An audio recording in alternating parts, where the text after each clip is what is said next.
Labor and delivery does not always have to be as emergency as you would always see in scenes of Nollywood or Hollywood. In this video, I'm going to be walking you through how it feels to be in labor and the delivery process. In this video, I'm going to be explaining to you so that you see that labor and delivery is not always as emergency as they seem it to be. In movies, you see people shouting, "Hey, running head scatter, they'll be looking for vehicle." In real life, you can actually walk to the hospital by yourself to give birth. Yes. So I'm going to be explaining all of that. And even all the push you hear in movie is not like that in real life. So in this video, I'll be explaining to you labor processes and delivery.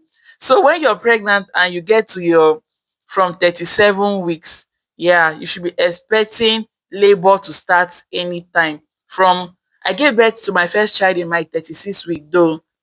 So from your 36 to 40 weeks, be expecting labor. In that time is already considered your full term in pregnancy.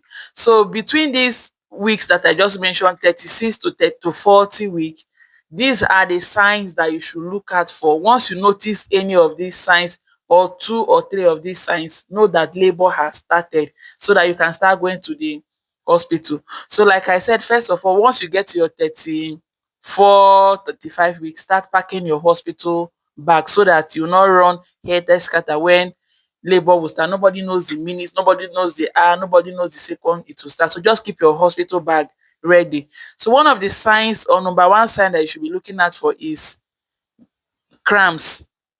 It's going to start as if you're having menstrual cramps, but this cramps does not stay for a very long time. It will just come and it will stop.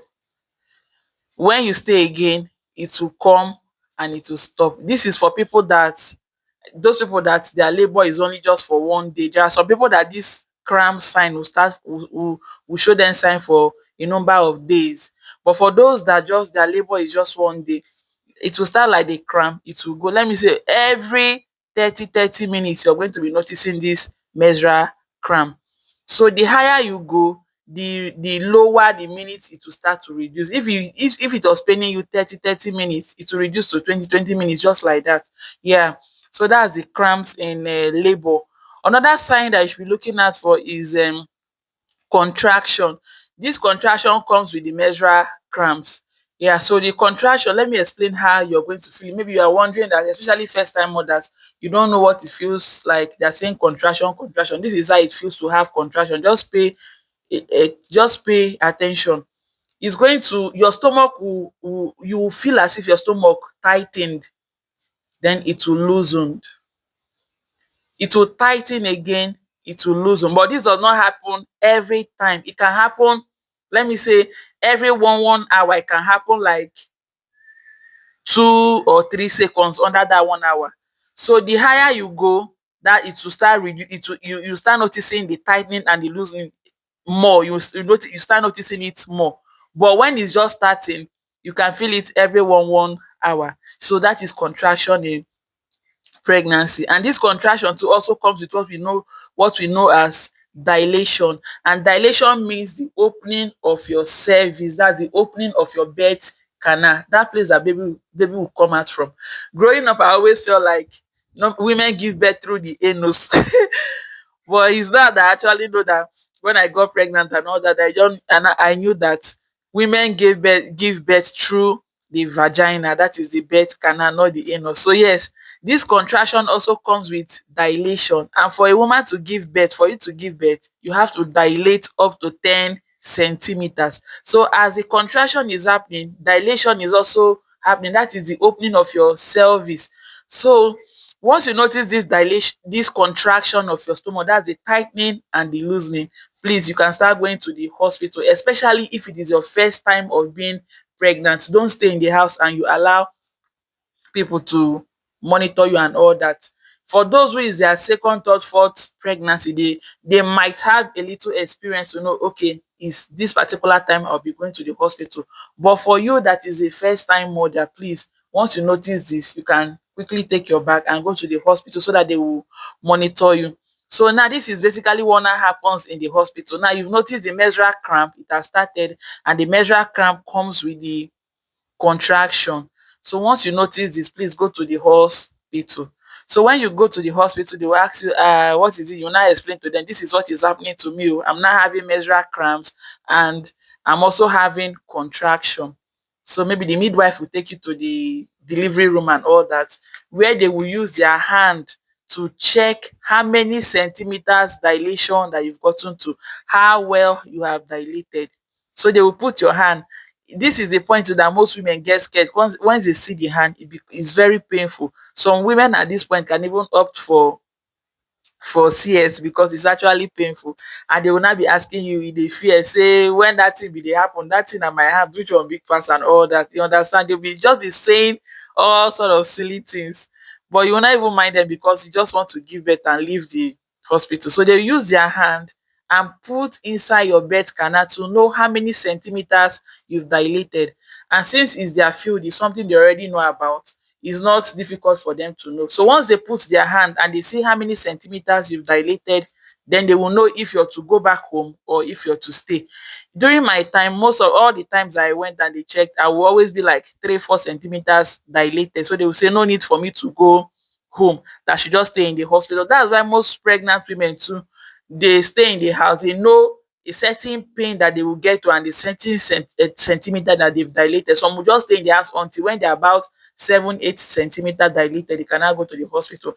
And I think those are those people too that make the whole process to be scary, because when it's already at 8 9 centimeter, the pain become intense that they will not start screaming in their house in movie scenes and all that. But you can actually walk with your leg to the hospital without anybody carrying you. It's not a case of emergency or something. So when you notice that mild contraction, just quickly walk to the hospital, let them monitor you. So when they've checked and you're dilated, they will now put you on the hospital in a bed in the delivery room, not on the bed that you're going to deliver. You just stay there.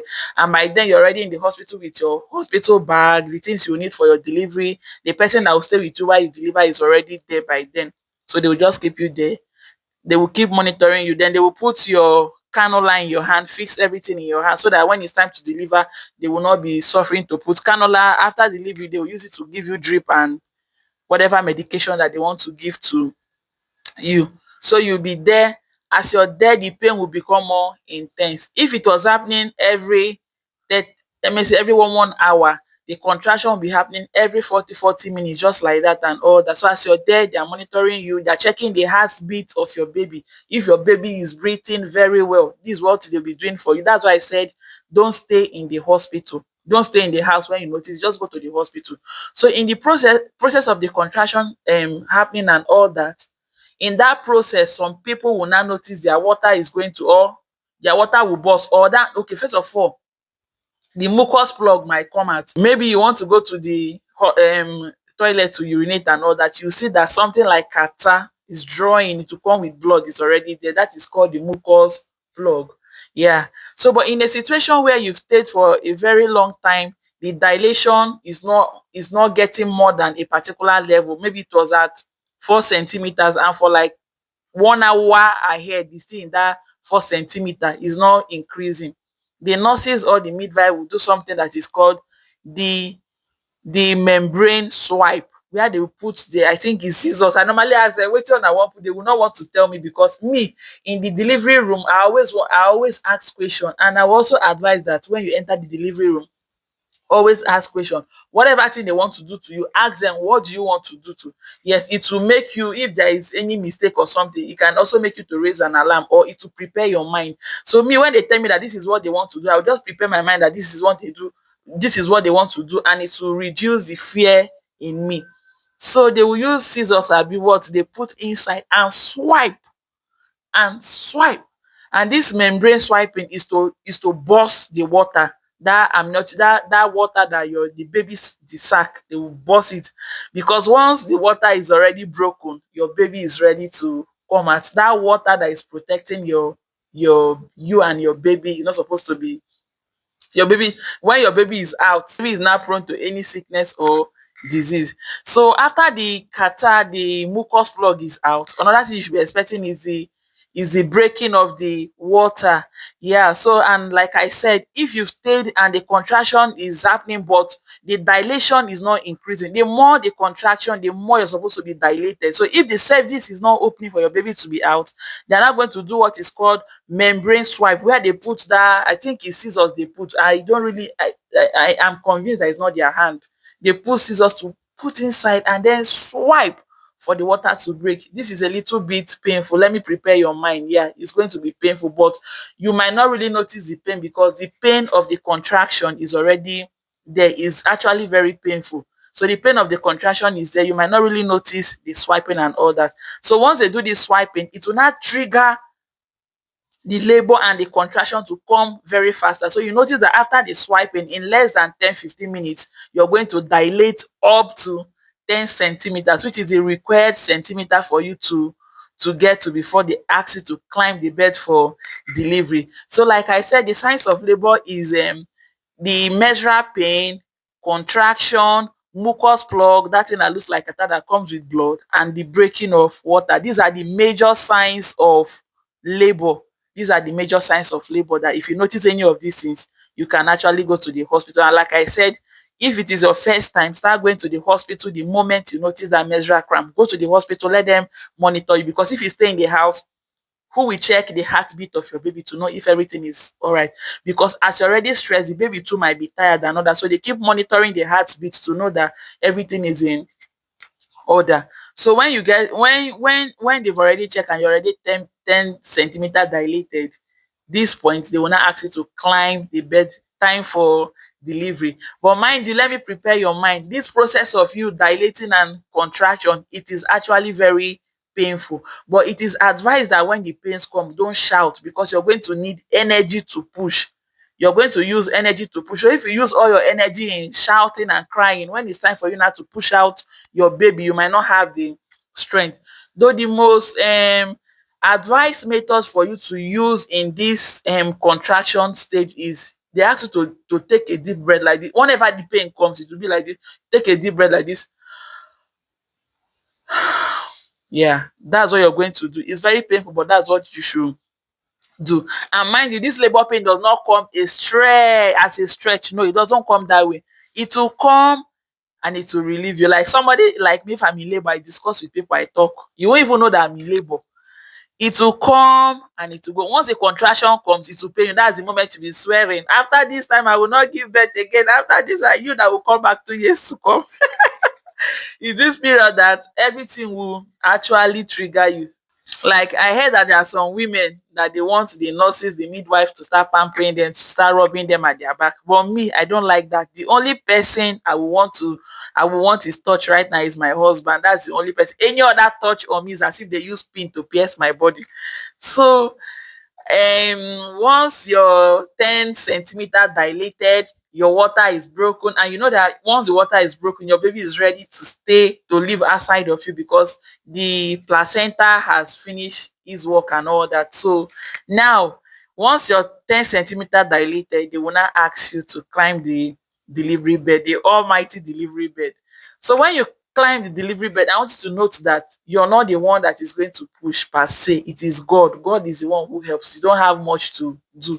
Just follow instructions that your hospital, your midwife or your nurses will ask you to do. By then, everybody is already positioned. They've dropped everything. So they will ask you to lie down on the bed. Then they ask you to use your hand to hold your leg, and use this remaining hand to hold your other leg. Yes. Then they check everything is in position and all that. Then they will ask you to push. So how do you push? The pushing is just like the way you want to pull. That's strong, because the urge is already there, as if you want to pull a very strong push. But they will tell you not to push, and please adhere to this instruction. Don't push. In my days, my husband is always the one that said, baby, don't. My husband is even working more than the hospital, the doctors, the nurses, and the midwife. Baby, don't push. Oh. And it's actually very difficult for you not to push, because the urge is already there. You now be saying, I want to pull. They'll say, don't pull, because if you do that when you're not asked to, the baby will come out of force and tear your beneath. Your baby will tear there. And you wouldn't want your baby to tear there, because if your baby tears there, there's going to be an episiotomy. That's and the episiotomy is very painful. They will use needle and thread and start sewing the whole thing. So the one they use their own hand to cut it, if the head of the baby is too big, is always better than the one that the baby will tear by itself. So just help yourself. I know it's actually painful, but use your mind and control yourself. Say, I'm not going to push until they ask you to push. So when it's time, they will not say push. So the way you act in the toilet when you want to pull, that is the push. So just pull. As you're pulling like that, that is your baby that is coming out. So in a situation where there is no plus umbilical cord tying your baby and all that, then you will just push. Most highest is 2 times you're going to push. Forget moving at the push, push, push, push, unless there is complication. If there is no complication, you don't push more than 2 or 3 times, your baby is out. And that is the end. The pain, the labor, whatever that is disturbing you, everything will end immediately. And you just get yourself, it's as if they poured you cold water. So that is it. Then after that, if there is no episiotomy, if baby did not tear you or they did not use your scissors to cut so that baby can come out, that is the end. But in a situation where baby cut you or they use their hand to cut you, then they will now use their thread and this thing to sew the place. And that is it. You'll be fine. So now once you've pushed out your baby, the next thing that will remaining for you to push is placenta, because you've given birth. What connects you and the baby has no need again. Once you've given birth, that's the end of placenta. In every pregnancy, there's always a new placenta. So immediately you've given birth, they will not ask you to push the placenta. Pushing of the placenta is very simple. They just ask you to cough. That is it. Placenta is out. So that's basically it. Labor and delivery process. So if you've been seeing in movies where they portray labor to be like an emergency, this video is just to bring to your notice that yes, you can actually walk to the hospital with your 2 legs without anybody rolling you, without anybody shouting or making any noise when you're in your labor, and you want to give birth. So if you are like me, you are always thinking that delivery labor is something that was always fearful or always a case of emergency, please, I want you to drop it in the comment section. Let us know your experience before you actually took him, before you gave birth. Was labor and delivery sort of an emergency to you, or it was just a free one? I hope this video has been able to educate you, to remove the fear in you that labor is also actually very simple, and with God by your side, you're going to give birth safe and free delivery. Yeah, so that is the end of our video today. If you're just seeing my face for the very first time, my name is Daisy Peter. I'm a content creator based in Port Harcourt, and in this channel we talk about pregnancy journey, pregnancy tips on how to take care of your newborn baby. If this sounds interesting and it's something you want to see often, please, I want you to like, comment, share this video so that to get to other mothers, and most importantly, subscribe to this channel. And always watch my video whenever I drop a new one. Subscription is totally free. They are not going to charge you anything. So thank you for watching. Bye, and see you tomorrow in our next one.